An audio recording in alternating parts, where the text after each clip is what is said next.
together with friends along the way, united with strength to face the day.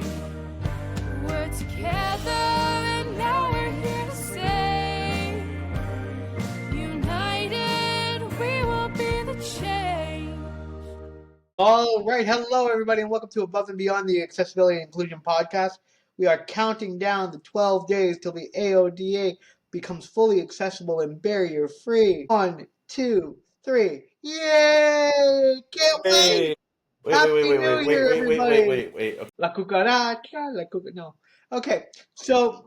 The AODA, the AODA, da da da da da da. Now, let's talk about something, Maddy. On the 9th day that the AODA becomes fully accessible, till the AODA becomes fully accessible, the Ford government didn't give to me. They actually gave this to me, and this is called, and this is attitude. They gave me attitude. They give us attitude. Yes, it's nothing but the dude. Yeah, right? Basically, like we have talked about this in probably every single one of our podcasts. Yeah. It's the first barrier that we all face. Doesn't matter what kind of disability you got, you're gonna first face the attitude barrier. The attitude barrier, it could be the ignorance of your challenges. It could be need to follow the status quo. It's like the minimum, we need to follow we're following the minimum standard. Or compliance, yep. It's an old building. The heritage building. Well, it's going to cost too much to deal with this. If I did this for you, I'd have to do this for everybody. Okay, and on and on. I could spend 10 minutes just with all the tropes, the things that I've heard personally in my life as to why we can't make the world a more accessible place. The first barrier and the biggest barrier is attitude. And that's the second A of the autonomy, attitudes, and agency. I mean, yeah, because if you don't... Allyship, there's four. Allyship, yes, right. Agency and autonomy are very similar. I just get that, I love the word agency. Yes. So how does that make you feel, man? So how does that make me feel? How do we change attitudes? How do we change perspectives? One of the mantras that I've adopted lately is, why create waves in the shallow end of a pool when we can create a tsunami in the deep end?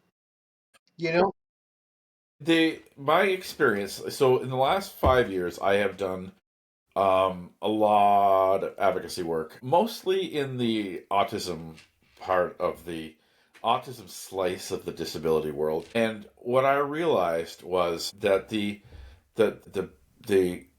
best way to change attitudes is to change the language we use when we're talking about disability and when we're talking about people who are disabled. And just the word disability is a barrier to some people. And I find that the way a lot of people are trying to dance around the concept of disability by using things like differently abled and just all of these euphemisms to avoid saying disabled. Disability isn't a bad thing. No. It's a fact of life. And it's a fact of life that, we know that 1 in 4 Canadians, 1 in 4 people living in Canada are going to, at some point in their life, have a disability. And that number is increasing because as we age and we have a larger aging population, the longer you live, the more chance you have of experiencing some disability. There is a 1 in 2 chance that somebody in your life is disabled. Well, at this not point only in time, that. right now. Well, absolutely. Not only that, right? That, disability doesn't only have to happen at birth. It could happen later on in life. It could be temporary. Exactly. It could happen later in life that can change a permanent way of living. Oftentimes, and I didn't think I was going to bring this up in this slide, but you know what? It just kind of fits perfectly, that we react to it rather than being proactive to it. And you talked about it, Maddy. It's a bad word. We've got to change the landscape that we are disabled not by the disability, but the society around us. And if we change the attitudes around us and the society around us, we can all prosper in the quality of life that we choose to live, not something that is dictated for us. Yeah. A disability is not a choice. And so people that are affected by their disabilities shouldn't be treated as if we've made poor life decisions because, well, that's just not the reality of the significant, vast, super quadruple majority of disabilities. There are some things in life that we experience poor health because of poor decisions, but those are the ramifications of those things and the reasons why we experience those decisions generally are related to how things are set up in life. So the more like, okay, you can have disability is one of those few things that can and does affect every single other demographic. It doesn't matter whether you're black or white. It doesn't matter whether you live in Ontario or Quebec. It doesn't matter if you live rural or not. You have an equal possibility of well, not equal. Disability health conditions are indiscriminate, right? You can get into a car accident anywhere. A single car accident can change the whole vector of your life. Now, should it? Yes, and to a degree, but one of the things that, I had a car accident that changed my life 5 years ago. I had already experienced some disabilities. I mean, I'm autistic since birth, right? So the intersection of the layering of multiple disabilities creates more barriers. But these barriers are external to me. I physically, so let's talk about that. Physically, I lost most of the use of my left hand. I can't walk more than a few steps without guidance and balance. Right? Those two things can get mitigated by accommodations. They can get mitigated by, okay, I can't use my left hand. Well, I just need to have more things that can help me do things with one hand, with right hand. The fact that I can't walk, well, wheelchairs. When I'm in wheelchairs, if I can't get around, buttons on doors, accessible bathrooms. There's a whole bunch of things that can make my life less challenging because of accommodations. But each one of those accommodations requires an attitude. So here's where an attitude barrier hits me with the wheelchair. The button to the door doesn't work, but the door opens by people manually doing it. That's an attitude barrier. Somebody has not prioritized getting that button fixed to the same degree they would if the lock was broken and all of their customers couldn't get into that place. The barriers of, there's an elevator broken, but it's not going to be fixed for a while. That creates a huge barrier. If all of the staircases were blocked and nobody could get upstairs and all the things that people were working upstairs, the choice to prioritize, there's so many of these attitude barriers, and if we shift that and say, hey, these things are not the cause of the person who is disabled, but will open them up to be able to fully be included in whether it's the community or their workplace or in school. Well, let's do our job of, we can move the barrier, so let's do it.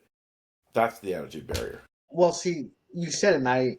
Disability is not a choice, but accessibility and inclusion is. Yes. Let's go back to that infographic where a custodian is shoveling the stairs versus a ramp. Exactly. Well, if you shovel the ramp first, it prioritizes everybody. But if you shovel the stairs, it only prioritizes a select few people. So let's be inclusive of a ramp. And you talked about the stairs, for example. Let's take on a significant challenge or a significant thought here in question. Now, hypothetically, you're in a mall and the stairs decide to collapse, disintegrate, whatever, what have you. I guarantee you those stairs will be prioritized and fixed within hours. Yep. As opposed to an elevator, well, you know what? We're missing a part here. We're doing this there. We're doing this. There's this thing called Amazon, called overnight delivery, that I'm sure has the parts that can suffice to fix pretty much everything.